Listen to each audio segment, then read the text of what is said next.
What's up, everybody? Welcome back to Comically Boston, episode 51. We got a great show for you today. Today is April 6th, 2023. Tuesday night, the Celtics faced the Philadelphia 76ers. We picked up a tough loss, 103-101. Jason Tatum had a chance to shoot for the tie to head into overtime, and he unfortunately missed. JT had 19, Derek White had 26, Brogdon had 18, Smart had 17, no Jaylen Brown. Embiid was the reason they won tonight. Embiid had 52 points in 13 rebounds. He had a hell of a performance. James Harden quietly had 20 points, 10 assists.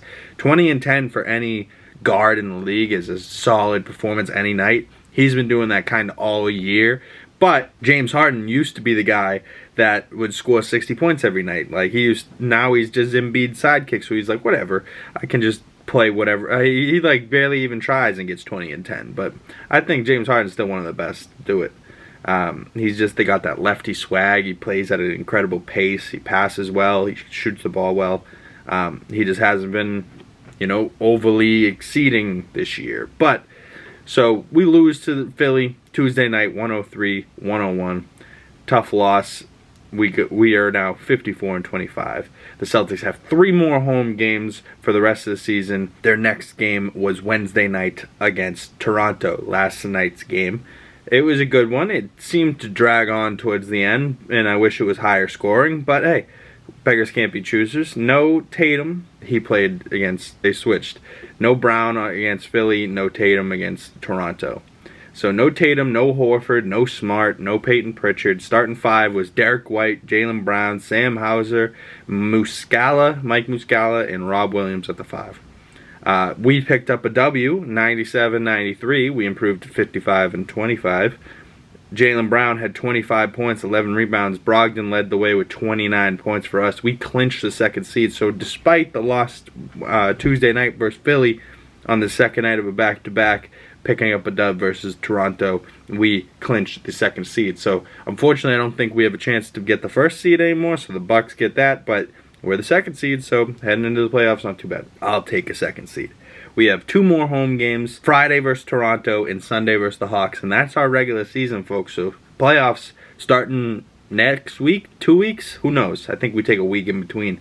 But playoffs is right around the corner, so NBA playoffs is, if you guys know, it's a crazy time of year to be in the NBA playoffs. But a couple more things I wanted to note. Jaylen Brown won the Red Auerbach Player of the Year award, which is a prestigious honor. They've been giving out since 2006. I'm not sure what the criteria is, but I think it's just a player that Red Auerbach might deem a Celtic, so people like probably Marcus Smart, Paul Pierce, KG, Isaiah Thomas, a lot of great Celtics have won this award, and Jaylen Brown following suit. He's played unbelievable this year. He's probably been the most improved Celtics this year. The additions of Derek White, Brogdon, I'm still curious to see Danilo Gallinari play for us, but I don't know, maybe Danilo will get some playoff playing time. Maybe he'll just wait till next year. Maybe he has to wait till next year. Who knows? But let's skip over to some Marvel news, shall we? We got some more posters. I showed 2 posters last episode of some Guardians of the Galaxy posters for the new movie. I just picked up my tickets going May 4th. May the 4th be with y'all. We'll be heading to the theaters for a 6:45 showtime. And, yeah. I'm all hyped up about it. Me and Lane going. We're going to see the Guardians 3, and I'm probably going to cry because James Gunn's going to break us. And every poster we see has Rocket kind of in the forefront. And I think this is going to be Rocket's movie, and it's going to be a tearjerker, and it's going to be very sad. Another poster, Screen X, kind of like the evolution painting where it's like chimpanzee, and then it's like the chimp kind of walking straight up, then it's a chimp walking on 2 legs, then it's a man walking straight up. So it's kind of like the evolution of that, but it's baby Rocket, slightly older Rocket, middle-aged Rocket, adult Rocket, so the Rocket where we're at now with the blue. Man, the progress of Rocket through these 3 movies has been something else, and just the fact that Bradley Cooper voices him, and people just don't even really realize that, but Bradley Cooper's the man, too, for that. But another thing that got released was the Guardians soundtrack. Awesome Mix Volume 3. I just wanted to look here real quick at the songs that James Gunn included. Number 1 was Creep by Radiohead, acoustic version. 2, Crazy on You. 3, Since You Been Gone. 4, In the Meantime. 5, Reasons. 6, Do You Realize. 7, We Care a Lot. 8, Kunu no Carnival. 9, I'm Always Chasing Rainbows. 10, San Francisco. 11, Poor Girl. 12, This Is the Day. 13, No Sleep Till Brooklyn. No sleep till boom boom Brooklyn. You know. 14, Dog Days Are Over. 15, Badlands. 16, I Will Dare. And 17, Come and Get Your Love. Come and get your love. That's a great song. That was in the first movie. But if that's the last song on the album, I'm just thinking about, because James Gunn writes his songs into his script, if Come and Get Your Love is the last song, maybe right before the credits roll, maybe Peter and Gamora get their final smooch. Maybe they're still alive to go further into the Guardians or the Avengers movies in the future. I think genuinely my predictions for the Guardians of the Galaxy Volume 3, I think Rocket's dying, I think Drax is dying, and I think there's a great possibility that Peter Quill and or Gamora dies.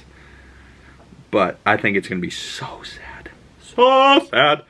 But I know that, you know, the Guardians as we know it is ending because James Gunn's over at DC now. So whatever happens with them in the future, I'm here for. But it's going to be a heartbreaking tearjerker. So some more shows, some more news, some more shows this week. A Mandalorian episode we'll talk in a minute. And Ted Lasso episode 4, The Big Week. This was a tough episode for Ted. Ted's a mess, you know. And it's just sad, but he loses a big round to Nate the Great and West Ham. And I really wanted them to beat fucking dickhead Rupert. And it is what it is. But we'll talk more about Ted Lasso next week. But now we're going to talk about The Mandalorian. Mandalorian, Episode 6 of Season 3, Chapter 22, Guns for Hire.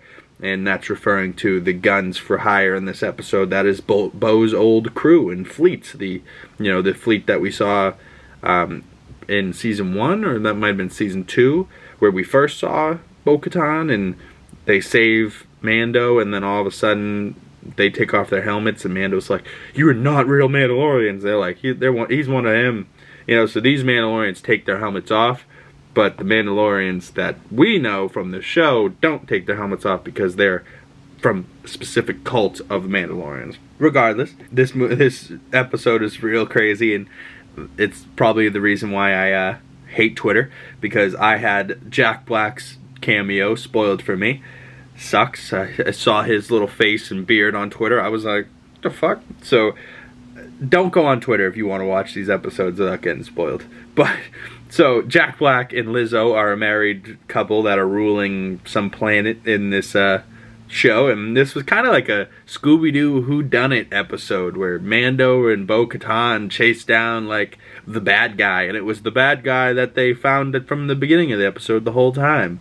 Like, so it's just wild. Lizzo gets to hold Grogu, and it's just like everyone, like her whole part, Lizzo and Jack Black, it's like, what the fuck? But it actually fits pretty well. Like, but Mando, they ask Mando and Bo-Katan to go hunt down the battle droids for them and, you know, free the city because battle droids keep acting up.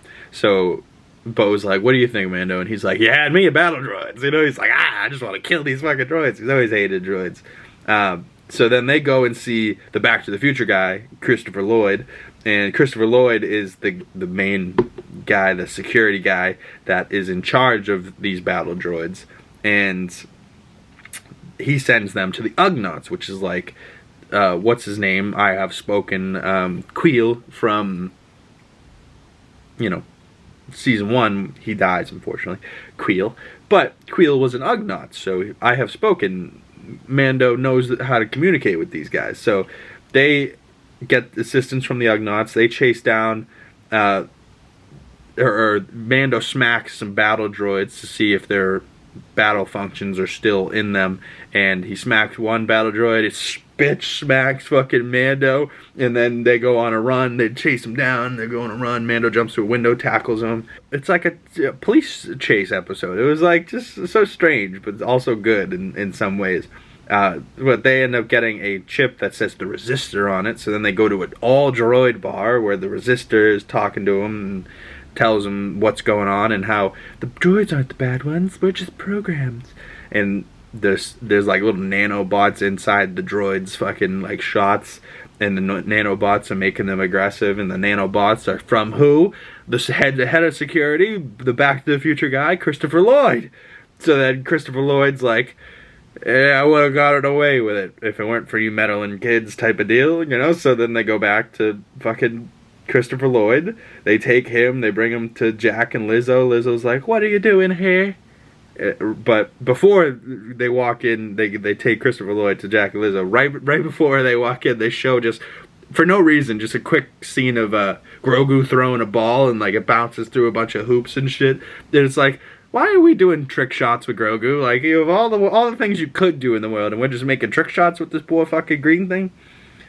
Okay. So then Lizzo and Jack have to talk to Christopher Lloyd, and they're disappointed. So then they turn him over. He calls the Quackla, calling the Stifla Smelly, which is the same line that Cad Bane said to Boba Fett, which is interesting. There's a nice little, you know, kind of like a dank fair, just little Star Wars terms that end up being fucking funny and brought up all the time. So then Jack and Lizzo grant them to go see the private military army that they've hired, which is Bo's old friend, the Mandalorians.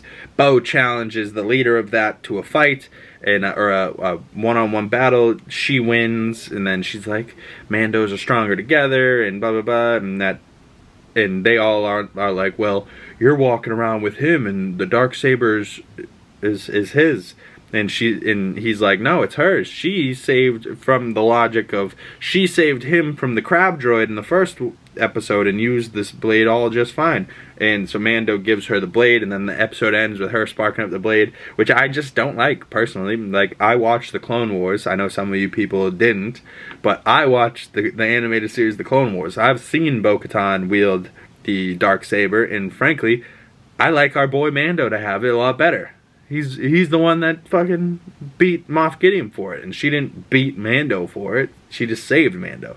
But I guess from the logic, she beat the thing that beat him, so whose blade is it? And they all agree that it's hers, so she's the leader, and that's what she saw, the mythosaur, and she's the leader that gets to take off her helmet from the armorer. So I don't know, it is what it is, but it's getting crazy. I hope next week's episode is better. We got 2 episodes left, 7 and 8, so the season so far has been good, but I think that they're making a few little choices like this, and like that episode with the doctor or the scientist. A few little choices where we're like, do we really need that? Like, did we really need this Scooby-Doo chase just to come back to, ooh, it was Christopher Lloyd all along. It felt like Agatha all along from fucking WandaVision. Like, like, it was just a little weird to me, but I don't know. That's today's episode, though, so comment below. What are your thoughts on The Mandalorian Season 3 so far? What did you think of the Episode 6 of Season 3, Chapter 22, Guns for Hire? Comment below. Let me know, or at me on Twitter, at BigCam YouTube. Send me some weird stuff. But I'll be here if you need me. Ask some questions down below in the comment section, or you can at me on Twitter or Instagram. I'll leave the links in the description below. So, see you guys. Hit that bell if you're new. You don't want to miss those future videos. Subscribe. Hit that like button. Thank you guys. Peace out. I'll see you in the next one.